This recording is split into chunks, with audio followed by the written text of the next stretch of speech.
ये सब जो कुछ भी हो रहा है मणिपुर में, ये सीधे तौर पर गृह मंत्री अमित शाह की विफलता को दर्शाता है। मणिपुर देश का एक संवेदनशील राज्य शुरू से रहा है, वहां पर आतंकी संगठनों की एक्टिविटीज भी शुरू से रही हैं, नागा विद्रोहियों की भी सक्रियता वहां पर रही है, नागा आतंकी संगठन रहे। एक जमाने में मणिपुर में करीब 60 हथियारबंद समूह थे, 60 उग्रवादी संगठन थे छोटे बड़े, जो मणिपुर में सक्रिय थे। पिछले कुछ वर्षों से वहां पर जरूर शांति थी, लेकिन अंदर ही अंदर मणिपुर जातीय हिंसा के एक अंगारे पर बैठा हुआ था, और ये पूरा विस्फोट हो गया जब सरकार ने वहां पर जो मैती समुदाय है उसे शेड्यूल्ड ट्राइब का दर्जा देने की कार्रवाई शुरू की। देखिए, मणिपुर में मुख्य रूप से 3 समुदाय निवास करते हैं।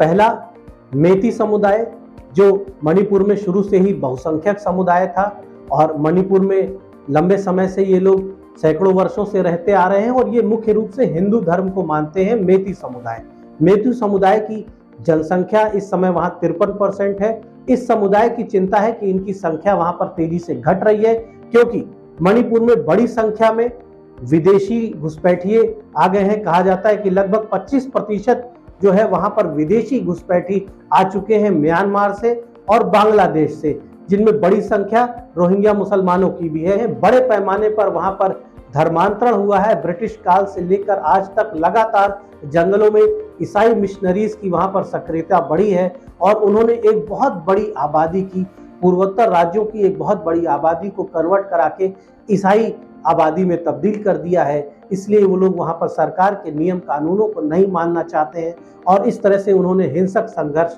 की शुरुआत कर दी है। मैती समुदाय और नागा समुदाय के बाद जो तीसरा बड़ा समुदाय है वह है कुकी समुदाय।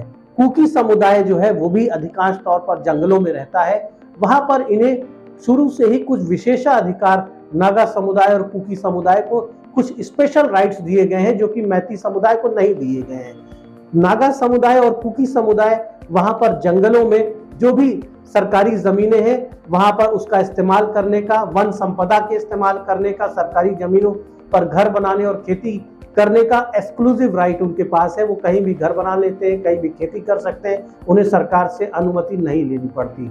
सरकार ने पिछले कुछ महीनों में वहां पर जो रिजर्व फॉरेस्ट की लैंड है, जो कि वन विभाग की लैंड है, उससे अवैध कब्जे हटाने का अभियान शुरू किया।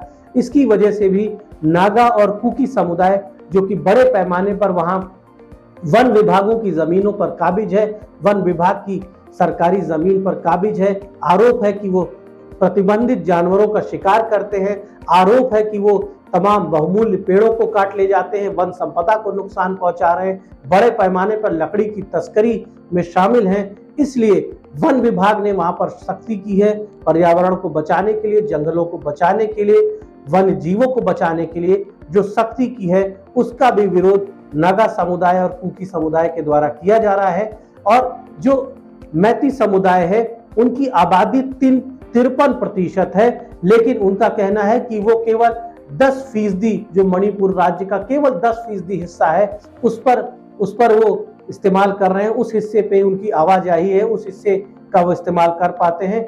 शेष जो 90% मणिपुर का हिस्सा है, जो कि पहाड़ों और जंगलों से घिरा है, उसका इस्तेमाल केवल नागा समुदाय और कुकी समुदाय करता है। इसलिए मैती समुदाय के द्वारा कई दशकों से मांग की जा रही है कि वो इस क्षेत्र के मूल निवासी हैं, उनकी पुरानी संस्कृति इस क्षेत्र में रही है, इसलिए उन्हें भी एसटी का दर्जा दिया जाए। जिस तरह से एसटी का दर्जा ब्रिटिश पीरियड के बाद ही, ब्रिटिश पीरियड के दौरान भी विशेषाधिकार दिया गया था नागा समुदाय को, कुकी समुदाय को, और बड़े पैमाने पर उनका ईसाई धर्म में धर्मांतरण भी ब्रिटिश मिशनरीज ने आज़ादी के पहले ही कराना शुरू कर दिया था, जो आज भी जारी है। और उन्हें एसटी का दर्जा भी दिया गया, विशेषाधिकार भी दिए गए, लेकिन मैती समुदाय को विशेषाधिकार उस तरह नहीं दिए गए। उनका कहना है कि उनके साथ भेदभाव किया गया क्योंकि वो हिंदू धर्म के मानने वाले थे, उन्हें दबाया गया। मैती समुदाय को मात्र 10% भूभाग में सीमित कर दिया गया और 40-45% पॉपुलेशन वाले कुकी और नागा समुदाय को मणिपुर राज्य का 90% क्षेत्रफल सौंप दिया गया अघोषित तौर पर। ये आरोप मैती समुदाय के लोगों के द्वारा लगता है। और विडंबना देखिए कि वो लोग जो किन्हीं कारणों से कन्वर्ट हो गए ईसाई धर्म में, वो लोग आज सरकार के फैसलों को मानने से इनकार कर रहे हैं। आज वहां पर मैती समुदाय के लोग जो हिंदू धर्म के मानने वाले हैं, उन्हें अपने घरों को छोड़कर भागना पड़ रहा है। वहां भी स्थिति हिंदुओं के लिए दयनीय बनी हुई है, क्योंकि गवर्नमेंट उनकी सुरक्षा करने में विफल हुई है, गृह मंत्रालय उन्हें सुरक्षा देने में विफल हुआ है। हिंसा जब भड़क गई है, लगभग कई जनपदों में, आधा दर्जन जनपदों में जब एकदम बुरा हाल हो गया है, तब जाकर वहां पर सीआरपीएफ, सेना और अर्धसैनिक बलों की तैनाती हुई है। सरकार ने स्थिति को समझने में और संभालने में काफी देरी कर दी है। आंकड़े बता रहे हैं कि लगभग 50 से 60 लोगों की हत्याएं हुई हैं, जबकि अघोषित तौर पर सैकड़ों लोगों के मारे जाने और सैकड़ों लोगों के लापता होने की खबरें हैं। तमाम मकानों को जला दिया गया है, दुकानों को जला दिया गया है। मैती समुदाय के लोग भागने के लिए विवश हैं। पहले जो हिंसक आंदोलनकारी थे, नागा समुदाय के और कुकी समुदाय के, पहले फेज में उन्होंने सिर्फ पुलिस और सुरक्षा बलों पर हमला किया था, लेकिन दूसरे चक्र में उन्होंने मैती समुदाय के लोगों पर, हिंदू धर्म के मानने वाले लोगों पर भयंकर हमला कर दिया, जिसकी वजह से बड़े पैमाने पर लोगों को वहां से भागना पड़ा है। और ये भी एक बड़ी विफलता है गृह मंत्रालय की, केंद्र की सरकार की। वहां पर बीजेपी के नेतृत्व वाली सरकार संचालित है, बीजेपी के एक बड़े नेता वहां पर मुख्यमंत्री हैं, लेकिन वहां की स्थितियों को वो संभाल पाने में विफल रहे हैं। अनुशासन देने में, कानून व्यवस्था देने में, संविधान का राज देने में विफल रहे हैं। और अराजकता की ओर जाता हुआ मणिपुर, अराजकता की ओर जाता हुआ पूर्वोत्तर क्षेत्र निश्चित तौर पर पूरे देश के लिए चिंता का सबब है।